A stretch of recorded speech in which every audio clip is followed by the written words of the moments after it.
Monday, Yud Beis Shvat Tovshin Ayin Daled. We're in Teres Menachem Sefer Mamorim, Tovshin Yud Aleph, Tovshin Yud Beis. We're about to begin the Mamar of Shabbos Pashas Mishpatim, Pashas Shkolim, Mevorchim HaChodesh Oder Tovshin Yud Beis. On page Reish Yud Daled, Dibra Maschel Sihiye Meshakeiloh. This Mamar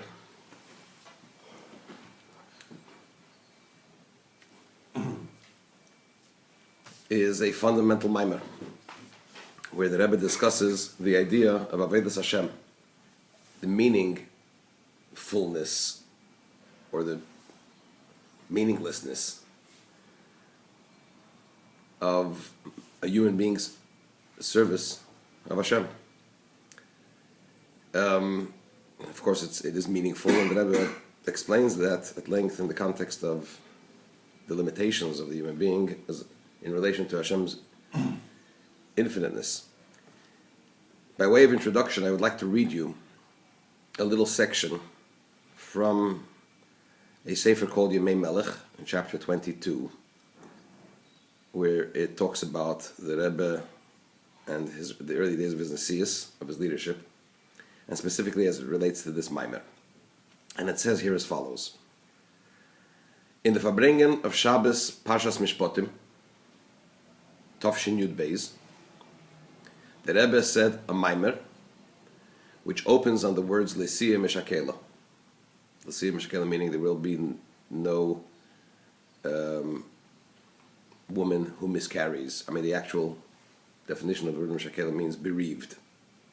A woman who loses a child is bereaved. So, the Rebbe said a Mamar on this pasuk, a long and unusual Mamar that deals with the matter of man's service of Hashem in a very deep and fundamental way. The great Mashpia, Reb Menachem Mendel Futufas, who was then still in Russia, pointed out that this is the first Mamar of the Rebbe that reached Chassidim on the other side of the Iron Curtain in the Soviet Union. It was publicized over there among Chabad Lubavitch Chassidim, and it reached also to the prisons and the forced labor camps, the gulags, where the Chassidim were, and it encouraged their spirit and their soul very, very much in their harsh exile. Even the Chassidim that were present at the time went out of their kelim. They were completely amazed at the tremendous, quote, revelations that took place on that Shabbos. And here it is a quote from a letter that was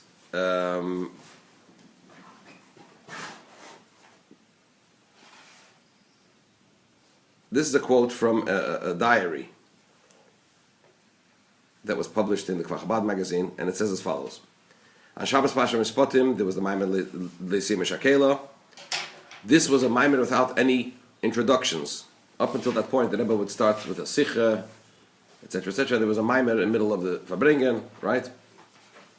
Or it would be the Rebbe would start off even the Mamar by saying a little piece, of a Sicha, and then, as it were, ease into the Mamar. This was the first Mamar that was without any introductions, and as soon as you came in, the Rebbe gave instructions to sing the Nigun, and Mamar Nigun, and after that, he said the Mamar.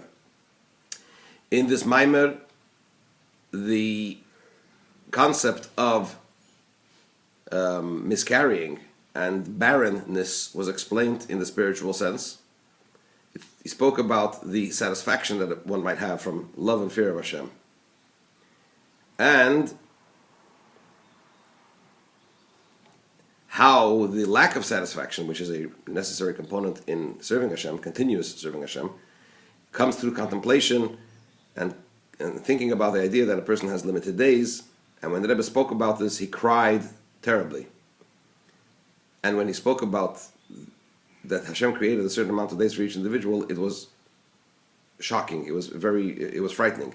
The Rebbe cried very, very much. He put his head on the table, put his head down on his head like that, and he cried terribly. particularly when it came to the words, one rebels against the King of all kings, HaKadosh Baruch Hu. When he said the word, the King of all kings, he had to stop because he couldn't contain himself and he cried. And it took a few moments until the Rebbe was able to compose himself and continue on to the words, HaKadosh Baruch Hu. The Mamar lasted for 55 minutes. Up until now, whoever writes this diary writes, up until now, there wasn't such a long Mamar. The Rebbe hadn't said such a long Mamar. And on the same subject, here is a part of a letter that the great Chassid, the Maskil, the tremendous thinker in Chassidus, Reb Moshe Gurari, who was one of the very older Chassidim at the time, wrote to one of the Chassidim in Israel.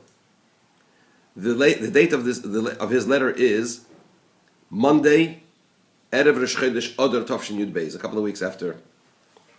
Just 952, is it? Yud Beis.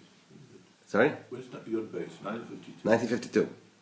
So the date of Reb Moshe's letter is Erev Rosh Chodesh Adar Tafshin Yud Beis, which is a few days after this. I guess it's the Monday after this Shabbos, because this is Mevarchim HaChodesh Adar. This Fabrengen, this Mamar, and he writes as follows: on Shabbos there was a Fabrengen,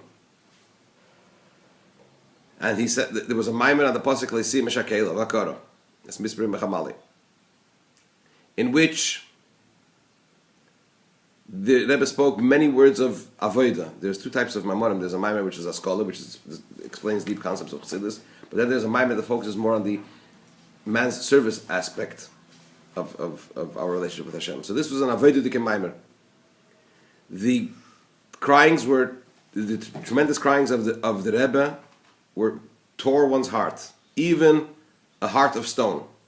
The Rebbe tried very much with all the strength to contain himself, to hold himself back, but he couldn't. And the tears poured onto the table. Every word that he said came out from the depths of his soul. I never understood. This is a Reb Moshe, a Maskil, who was older than the Rebbe, and I think still by the Rebbe Rashab. I never understood what it means. Hazozas hanefesh umerirus shel emek pnimis hanefesh. These are concepts that the soul moves. The soul is moved. I never understood what it means that the soul is moved and the bitterness that emanates from the depths of the soul. Until this point. I cannot describe in writing, and I don't have the strength, the ability to describe what I've seen and what I felt. He spoke how one needs to hold every moment precious. What could be done and what one does, and that Hashem fills the days, etc. I will tell you the truth, I don't know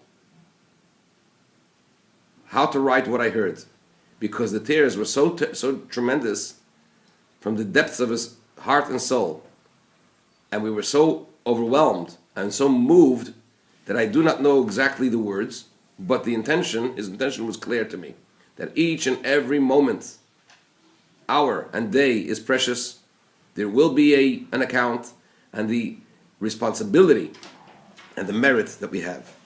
The main thing is that which was not transmitted with words. I stood right next to the Rebbe, and I saw how he tried to contain himself, and the tremendous effort not to reveal or show the pain and the bitterness, and not to cry as much. But what went on internally was so tremendous that it overpowered any attempt to withhold it. After this Mamar, it took a few moments.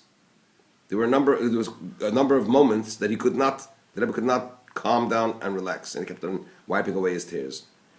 What crossed my mind was, how do we dare to come before the Rebbe?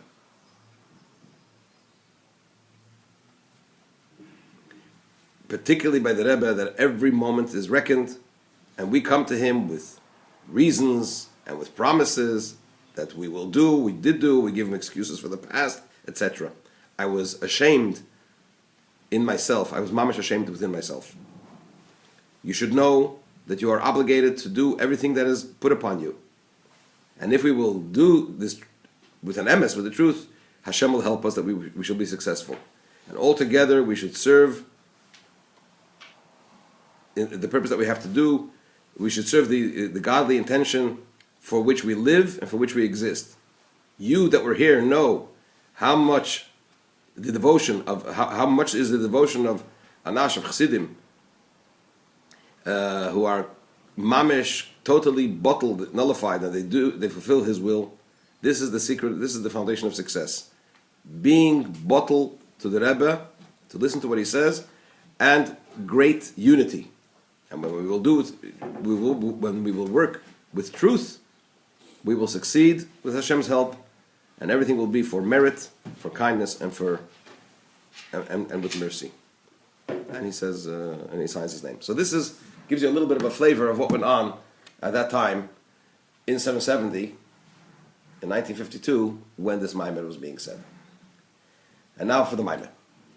Sihiye Meshakeiloh v'akora b'artzecha es mispar yamecha amali. There will not be a bereaved woman, a woman that miscarries, v'akora, and a barren woman in your land. The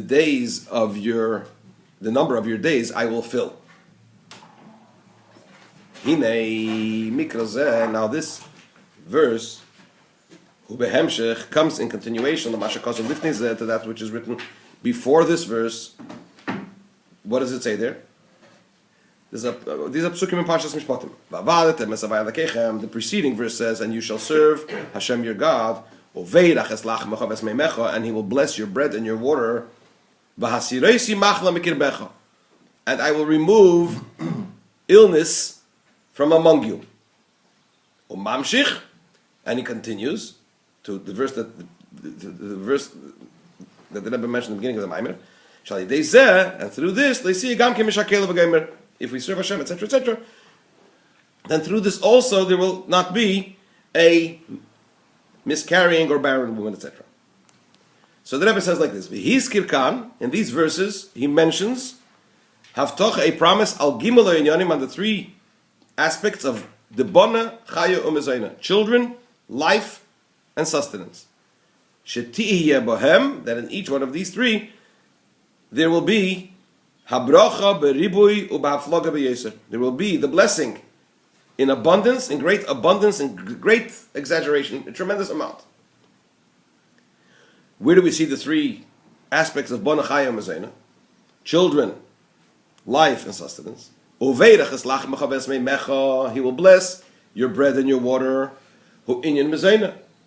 Yeah, that's the idea of sustenance, right? And the pasuk stresses that He will bless your bread and your water. It doesn't say that He will provide you with bread and water. He will bless your bread and your water. What does that mean? Not only. This means that not only that the sustenance will be as needed, just as much as the person needs, because if that would be the case, he would say He'll provide you with bread and water. The fact that he says uveirach is even more than just providing. In addition to that, there will be an added blessing in the sustenance, sustenance in abundance.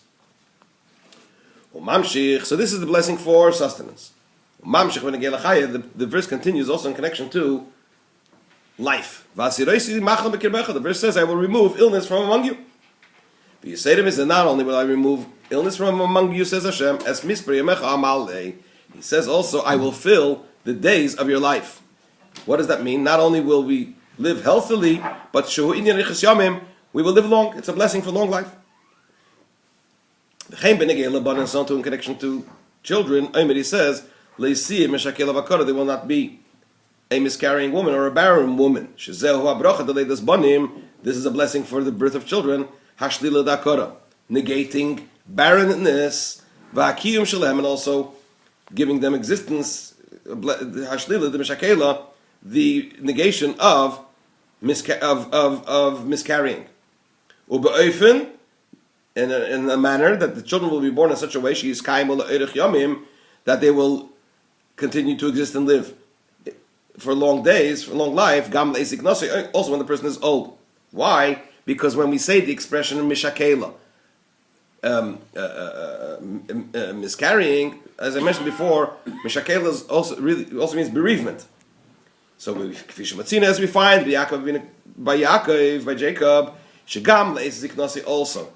In his old age, when he thought that he lost one of his children, that one of his children passed away. Omar, he said, Vani, when he sends them back to Egypt, and he says, go and give them food and so on, go and get us food, in the beginning of Pashas Miketz, right? Is it Miketz? Yeah. So what does he say? And I, kasher shakelti shakalti. And I, as I've been bereaved, I am bereaved. Right? So we see that losing a child, even at a later age, one is also called shakolti meshakeiloh. Right? So therefore, when it says Sihiye Meshakeiloh, it doesn't only mean that there will not be a woman that will miscarry. It means also that the children will remain living for long lives. So what's the point? So the point is that in each one of the three, Bon Chayim, Azayna, children, life, and sustenance, it's not only that Hashem will provide it, the Pasuk says there will be a blessing in it, in each one of them. And concerning these three, he says, there will not be. This phrase, there will not be, could be defined, could be explained in two ways.